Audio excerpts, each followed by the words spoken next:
You're listening to the Stable Management Podcast, where we discuss the barn management topics that you're passionate about.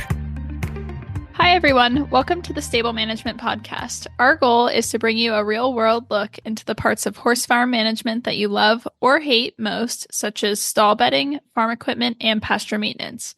During each bi-monthly episode, we'll be joined by an expert guest who shares their experiences with and perspectives on an important stable management topic. I'm your host, Hailey Kerstetter, and today my guest is Dr. Rebecca Husted, primary instructor and president of Technical Large Animal Emergency Rescue, and we'll be talking about managing emergency and disaster situations with horses. So thank you so much for joining me today. I'm very tickled to be here. It's funny that you say that you love or hate. You'd be amazed how many people stick their heads in the sand when it comes to disasters and emergencies. I believe it. So for those who maybe haven't dealt with these situations before, can you describe some of the common disasters that would affect horses and their caretakers? I'm going to tell you the most common disaster that happens, and it happens all over the country every single day, and that is loose horses.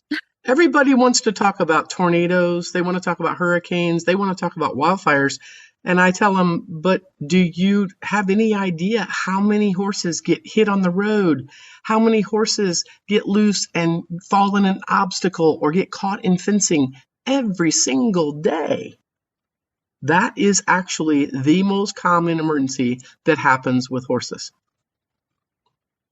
Oh, that's so interesting. My horse actually lives on a relatively busy road, the one that I board. And that's always something that we think about when we're turning horses out or moving them around, is just being extra careful because of where they live.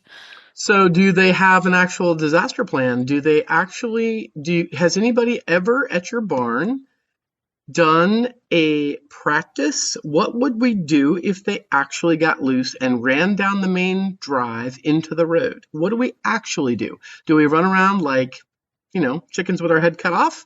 Or do we have a plan? Does somebody go get a bucket? Does somebody else go get some halters and lead ropes? Does somebody call 911 and tell them, hey, there's horses loose on the road? Because that will slow traffic down. I mean, there's a lot of things that we can do to deal with those kinds of situations, but we don't. And then the biggest question when we talk about prevention is, do we have secondary fencing? It's amazing to me how many horse farms, how many small and big, even the big ones, and how many veterinary facilities do not have secondary fencing. They don't have a closable gate or fencing around the front of their property that they can close if horses get loose. Isn't that shocking? Yeah, that's really interesting. It's awful. And so that goes back to when we talk about disasters and emergencies, how many barns have an actual sit down once every quarter or at least once a year safety meeting where we talk about, hey guys, this is where our emergency kit is. This is where our emergency numbers are. This is where our fire extinguishers are. This is our plan for what we do in case of barn fire. This is our plan for if we have to evacuate. It's right here in this binder, or it's on this website, or, whatever the plan is. And do we go over that once a year? And I'm going to tell you that if you say, I've never done that, that's probably 95% of the horse business. And the reason for that is because nobody wants to talk about disaster. We don't want to talk about that it could ever happen to us. But those simple things, just having a planning meeting once a year, along with all the other things that come with it, could actually save some horses' lives, and it could save human lives as well. This episode is brought to you by Cosequin Joint Health Supplements. When performance matters, choose Cosequin. So, of course, what everybody wants to talk about is what kind of disasters actually befall horses. And the most common one, again, is flooding. It happens every single day. If you look at some reels on Facebook or you go to your social media, you'll see flooding is happening everywhere, almost every single day around the world. It is the most common thing that affects horses both in your backyards as well as your large facilities. It happens to people while they're transporting animals. So flooding being the most common, what do we need to do as far as, figuring out whether or not we're going to be affected? And first of all, that comes down to having the appropriate apps, being able to follow the weather, whether it's a hurricane that's bringing the flooding or if it's just riverine flooding from normal increase in rain. Do we have an idea whether or not the property is in a 100-year or a 500-year floodplain? Now, those terms are used by the topographical and meteorological folks, and they sometimes are a little bit confusing to people. But what it means is, if you have the chance of a flood within 2% of a year, then you are within a 500-year floodplain. And that means you are going to be impacted sometime in the next 500 years. And people say, I don't care about 500 years. And I go, yes, but there's plenty of places that have had 2 500-year floodplains, floods within the last 5 years. And they go, how is that possible? And I say, it's a chance. It's not, written in stone that it's only going to be once every 500 years. It's a chance. And with the changes in our climate, it is affecting us far more often. So what do we do? How do we handle these kinds of things? What is your plan for flooding? How are you going to evacuate your property? Do you have higher ground to go to? Is it on your property, or do you have to cross the creek? Do you have to go to your next door neighbors? Are you friends with your next door neighbors? Are you friends with your neighbors down the street? Do you need to load your horses in a trailer and take them to another state? How big is this flooding event? That means we have got to be more organized, and we can't be waiting till the last minute, which means we have to have our trucks and our trailers hitched ahead of time. We have to have them fueled, because you're not going to find any fuel as soon as there's an evacuation called. Every bit of fuel in every single gas station is going to be sucked up by everybody evacuating. So do you want to be on the side of the interstate trying to evacuate your horses and you run out of diesel? No. So we have to be able to think through what an actual evacuation is versus the fun little thing where we toss our horses on there and go to our next door neighbors and say, yay, we practiced our evacuation plan. In reality, when you start talking about moving 4 horses, 8 horses, 20 horses, 40 horses out of the average barn, that starts to get to be a big deal. And I don't know about you, but if I owned a barn, people say, well, I don't need to have a trailer because my barn manager will take my horses. And I go, okay, well, let me tell you something about human behavior. If I owned that barn, my horses are going on the first load. And people go, no way.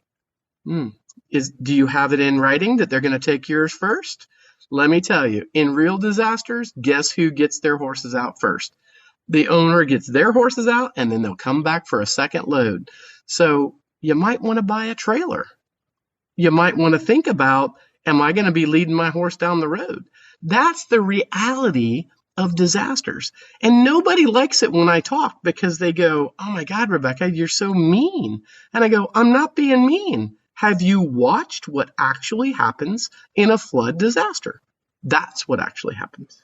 Yeah, I think that's interesting what you said about people not really wanting to hear you talk about it or not really wanting to think about it. I think we do that with a lot of things that are unpleasant. It's scary. It's scary. Yeah. And they don't want to think about that humans are awful and humans do what humans do. And I'll just tell you, I love my horses. If I had other people's horses here, I've got a 4-horse trailer and a 2-horse trailer. I've got 6 horses. And guess what? My horses are going on my trailers because I own the trailers. I maintenance the trailers. I fuel the trailers. I take good care of my trailers. And I'm taking my horses out first.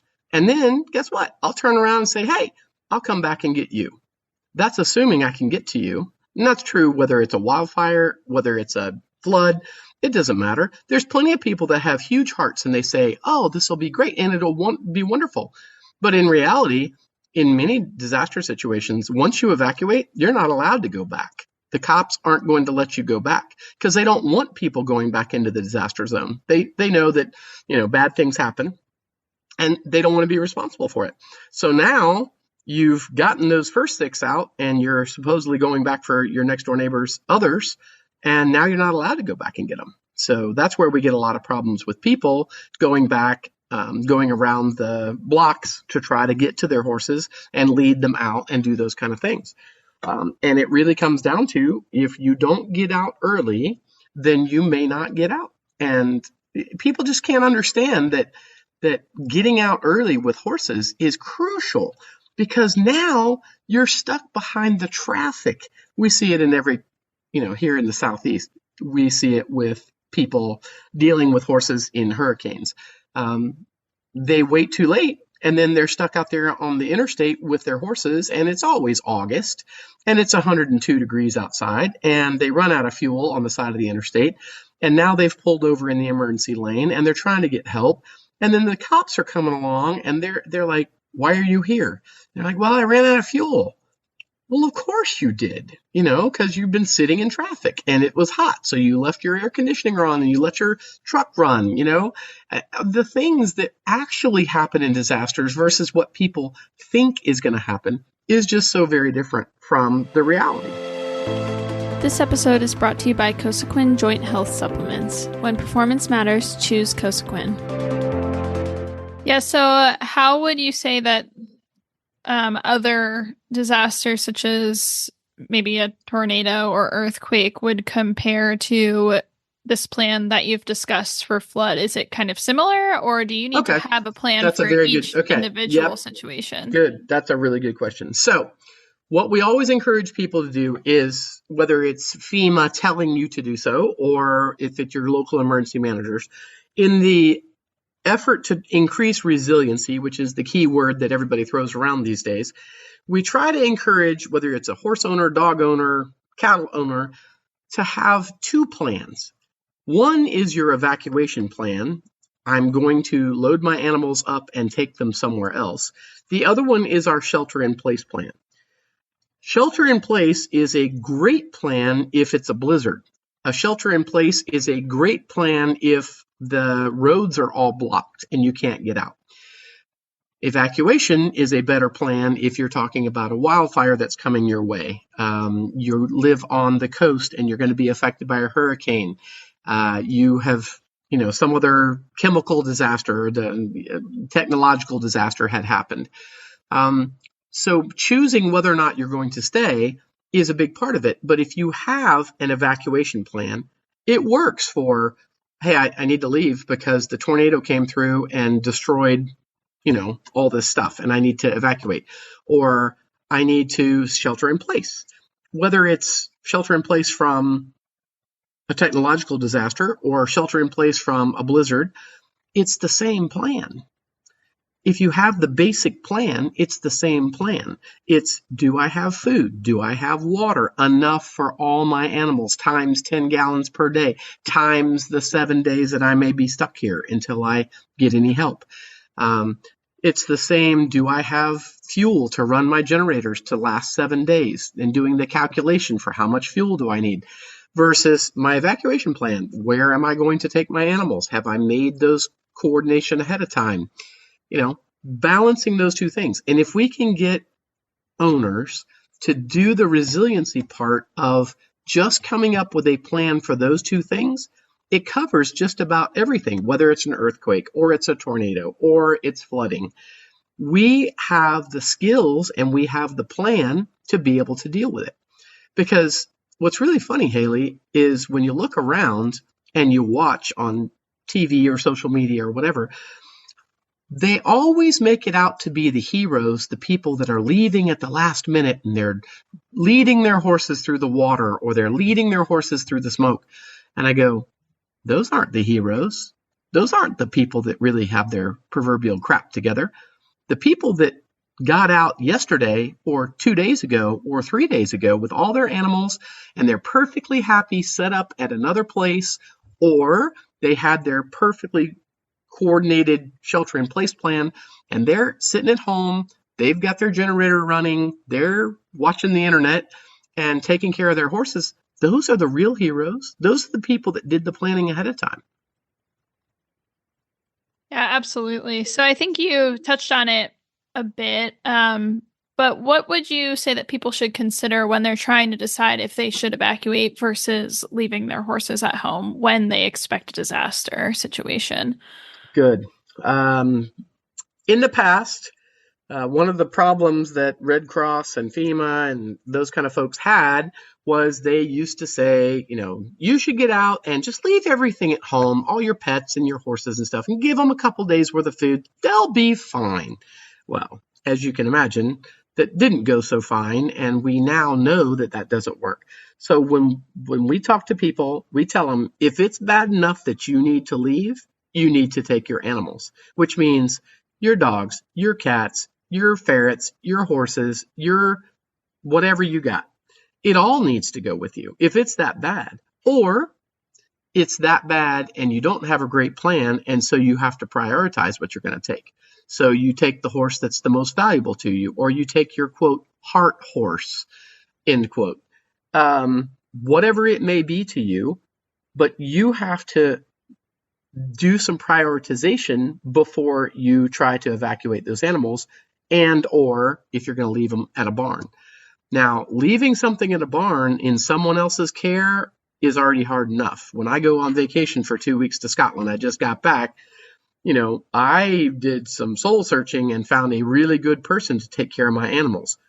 Who are you going to have take care of your animals if you don't come back for a week and you're out because of a hurricane? Are you really going to do that?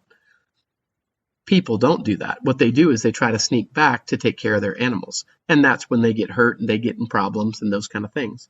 So it's a big swallow to figure out, what should I be taking ahead of time?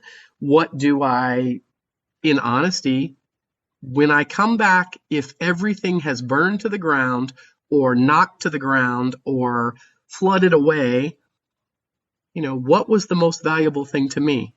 And I don't know about you, Hailey, but my answer is always, I don't care about the stuff. I care about my animals. I care about making sure that those things are with me. So when you are thinking about disaster planning, I encourage you to think about the reality of disaster planning. If you left today with that wildfire coming and there was nothing left when you came back, did you take everything that you really care about? Whether it's your mama's ashes, your pets, your kids, whatever it may be to you, you need to take it with you when you leave. And so when people ask me about, what should I pack for emergencies? And I go, it's different for everybody. But if it's important to you, you should have a way to load it up and take it with you. So on the topic of packing, if you decide it's best to evacuate your horses, how do you advise people decide what to bring for those horses, in terms of like food, water? What should humans bring for themselves? Mm-hmm.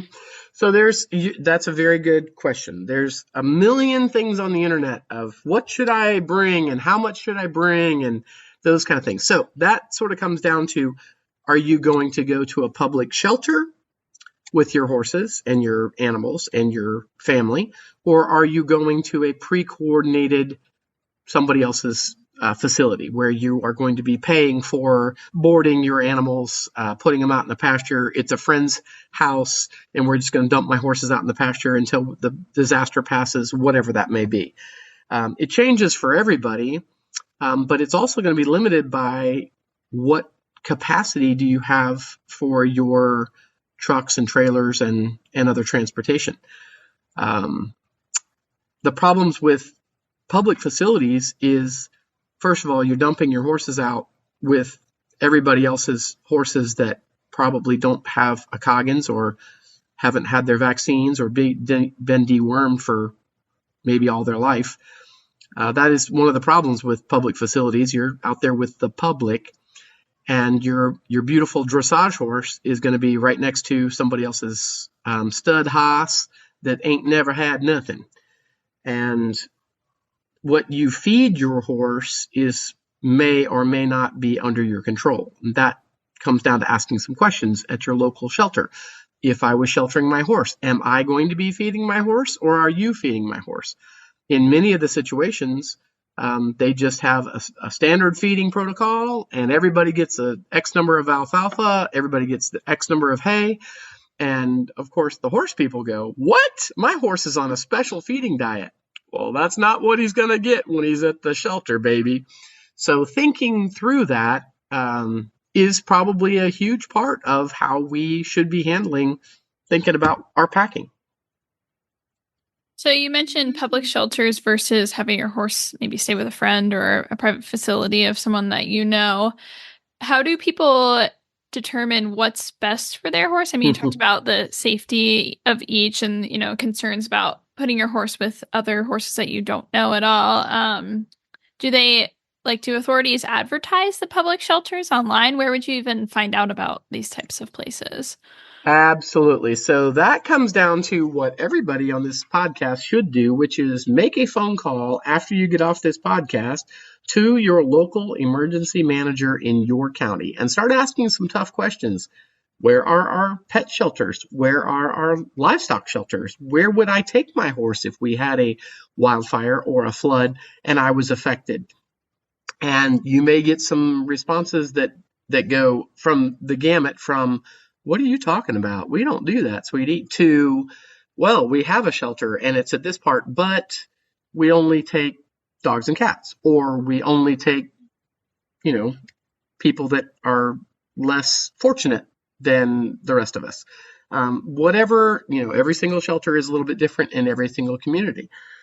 How can you get to be part of that process is something that I encourage people to get involved in. And when you start asking those questions, you will get those kinds of answers. How often have they done that? If you're with one of my colleagues out in Nevada, Willis Lamb, he and some of his colleagues, they end up setting up a public shelter almost every single year, sometimes several times a year, for wildfires and other things that happen. They're out west, so that is a little bit more common. And they have cracked the nut on how to do that. And they have websites and apps and Facebook groups to try to distribute that kind of information. But if you are in little old Jones County, Georgia, like where I live, we have never set up a shelter like that. Nobody has any idea. And what they would be doing is calling your local animal control. And guess who the next person they're going to call? It's going to be me, because they're going to be like, "Hey, Rebecca, what are we going to do?"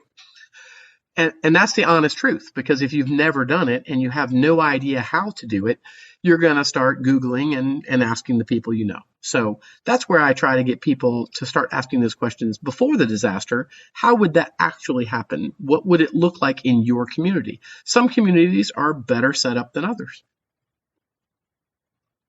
You also mentioned a little bit about vaccines and Coggins and the concern with the public shelters. So can you talk a little bit about the importance of microchipping your horses, keeping them up to date on vaccines before disasters happen? Absolutely. We're always trying to get people to do those things just for herd health and all those kind of things, right? Microchips are crucially important. I have been beating the band on microchips for as long as I've been in the horse business and cognizant of the challenges. If you really want to get your animal back, it should have a microchip in it. The proof of that happened in 2005 with Hurricane Katrina down in Louisiana. They had the rule that if you had a Coggins for your horse, it had to be microchipped. And for that reason, they were able to find lost horses and put them back with owners. They were able to prove stolen horses. Every disaster, there's always somebody that's benefiting from the disaster. They had lots of success stories because of microchips. It's $10, or $20, whatever. Get your vet to put a microchip in the horse, and then make sure you register the microchip. And then, of course, the annual Coggins, the vaccines, that makes your life so much easier when you show up at a shelter or at someone else's property in the event of a disaster. I hate it, but if somebody called me and said, "Hey, Rebecca, I need to bring some horses over to your place," and I found out that they didn't deworm on a regular basis, or they didn't have vaccines, or they didn't have a Coggins within the last couple of years. I live in the Southeast. We have those challenges. And I would be like, "Sorry, sweetie, but you need to go find somewhere else, because I'm not taking them on my property if you haven't done those things." And until other people start putting their foot down and saying, hey, I'm sorry, but I'm not taking your horses on my place, then we're going to continue having that problem, right? That is a big thing. Yeah, you'll have a whole nother disaster on your hands if you let unvaccinated animals onto the property. Oh my goodness. And I know it's happened at some of the shelters. It's usually sort of a quiet thing nobody wants to talk about, but we all know it happens. If you put that many animals together and some of them are not vaccinated, you're going to have the spread. And then you're going to have to shut down the shelter and quarantine it and do all the things. And that's just crazy. Yeah, we just had an episode on biosecurity, and I think the number one recommendation from my expert was to keep your horses up to date on vaccines and take the simple steps, like not letting them touch noses with horses you don't know. It sounds like those are the first two things that might happen in a disaster situation if you're not ready. Exactly. So unfortunately, we are already coming to the end of our time. And this is a question that I ask all of my guests. And it's, what is one common misconception that you hear about handling emergency and disaster situations with horses? That it's easy. That it's just so easy. That is the human foible that we have when it comes to disasters and emergencies. And I can tell you a really quick way to check. If you think it's easy to do any evacuation, I ask you, beg you, to go out to your barn, start a timer, and evacuate your barn just out of the barn to a paddock. Everything out of the barn that matters, which is the living things. Get the kids, get the horses, get the dogs, the pigs, the chickens, the whatever, out of that barn, and simulate as though it's a barn fire.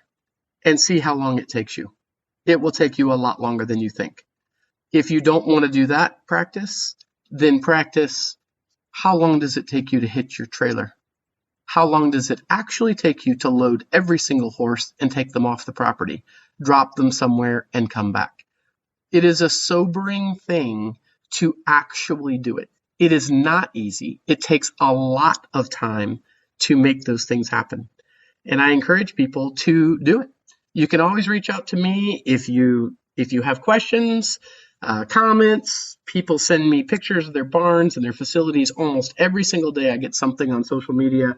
People are like, will you look at this and tell me what I'm doing right and what I'm doing wrong? Absolutely, because that's how we get better. And if you want some information on how to hold a barn safety meeting with your owners and your employees and make them smarter, I'll get that information to you too. However we can help. We're just trying to get the information. I do try to scare the heck out of people. I admit it. But the reason I do that is because so many people lose their horses every single year to things that are absolutely preventable. It is not easy. Yeah, I think that's a common theme with nearly every episode. Doesn't matter what I'm talking about, is education and preparedness. People are almost always lacking in education, and that's why they aren't able to do well for their horses. And they are not reading stable management enough. Very true. So that's all the time we have for today, but it's been awesome talking with you, Dr. Husted. I really appreciate it. However I can help. I'm glad to be on here. Thank you. And thank you all for listening today. Please remember to like this podcast, subscribe, leave a review, and recommend the Stable Management Podcast to a friend.